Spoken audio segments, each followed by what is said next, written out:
In our last lecture, we discussed the historical background of operant conditioning, and in this lecture, we'll talk more about some of the basic principles of operant conditioning. As we discussed last time, operant conditioning is a type of learning in which the future probability of a behavior is affected by its consequences. So the consequences of the behavior determine whether the behavior is likely to be repeated in the future. And so operant behaviors are behaviors that are influenced by their consequences. So far, we've discussed two consequences that can follow a behavior. If a behavior is followed by a reinforcer, then that reinforcer strengthens the behavior or increases the likelihood that that behavior will be repeated in the future. If the behavior is followed by a punisher, that punisher will weaken the behavior or decrease the likelihood that that behavior will be repeated in the future. So going back to the formulas or equations we've been using to sort of diagram our conditioning responses, with reinforcement, the response, so that's what the R stands for, response of a lever press is followed by the reinforcing stimulus of a food pellet.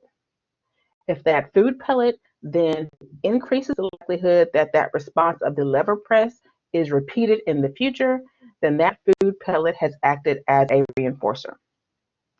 So the way we diagram a punisher, if the response of telling a joke is followed by the punishing of the person frowning, and the consequence of the person frowning then decreases the likelihood that that response of telling a joke is repeated in the future, then the person frowning has acted as a punisher for the behavior or for the response of telling a joke. So again, the way that we diagram these things, R for the response or the behavior, SR for reinforcing stimulus, which is the consequence of a reinforcer that will then increase the likelihood that the response of the lever press will be repeated again. For punisher, SP stands for punishing stimulus. When that follows the response or the behavior, then the consequence will decrease the likelihood that that response will be shown again in the future. And so far we've discussed the response, which is also the behavior, and the consequence of that behavior, which can be reinforcement or punishment. But there is a third variable that also influences operant behaviors, and those are operant antecedents. An antecedent means coming before, so there's something that comes before the response, that comes before the behavior, that can also influence the likelihood that that behavior will be shown. And so we call those things discriminative stimuli. So those are the antecedents we'll be talking about for the next few minutes. So a discriminative stimulus is a stimulus in the presence of which responses are reinforced and in the absence of which they are not reinforced. So those discriminative stimuli will begin to influence the occurrence of the behavior. So going back to our little formula, if in the lab, for example, a tone serves as a discriminative stimulus, that tone will let the organism know that if they show the response of pressing the lever, that response will be followed by the reinforcer of food. So since that tone lets the animal know that if they show the behavior of pressing the lever, that behavior will be reinforced, the animal is much more likely to show the behavior of pressing the lever if the tone is present. So a real life example of that would be if you see your friend Lucy smiling, her smile will function as a discriminative stimulus. That smile lets you know that if you tell her a joke, you'll be reinforced by having her laugh. If she's not smiling and you tell her that joke, she's unlikely to laugh. You will not receive the reinforcement of her laughing. So when she's smiling, you're much more likely to tell her a joke than if she's not smiling. So again, the smile lets you know if I show this behavior of telling a joke, I'll be reinforced by it or be reinforced for it. If she's not smiling, you're not going to get that same reinforcement if you tell her a joke. Another example of this would be the hot donut sign at like Shipley's or Krispy Kreme. If that sign is lit up, you know that if you go in, you'll be reinforced by getting a hot donut. if that sign is not there, you know that if you show that same behavior of going in and ordering, you're not going to get that reinforcement. And so if that sign is lit up, you're much more likely to show that behavior of going into the donut shop. Another operant antecedent, something that can come before the behavioral response, is a discriminative stimulus for punishment. A discriminative stimulus for punishment is a stimulus in the presence of which responses are punished and in the absence of which they are not punished.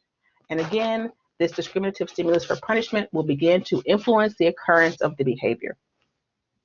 So, in the presence of a water bottle, a cat will know that if they jump on the counter, they will get sprayed. So the water bottle serves as a discriminative stimulus for punishment that lets the cat know if they show the response or show the behavior of jumping on the counter, it will be followed by the punisher of being sprayed. If that water bottle is not there, the cat can jump on the counter and they will not get the punisher of being sprayed. So as a result, the cat is going to be a lot less likely to show the behavior of jumping on the counter when the spray bottle is there. So it will decrease the likelihood that this behavior of jumping on the counter will be shown. Another example of that is seeing a police car. If you see a police car, you know that if you show the response of speeding, you'll receive the punisher of getting a ticket. As a result, you're a lot less likely to show the behavior of speeding when you have the discriminative stimulus for punishment of having the police car there. So having that police car there will decrease the likelihood that you show this behavior of speeding because you anticipate the punisher of getting that ticket.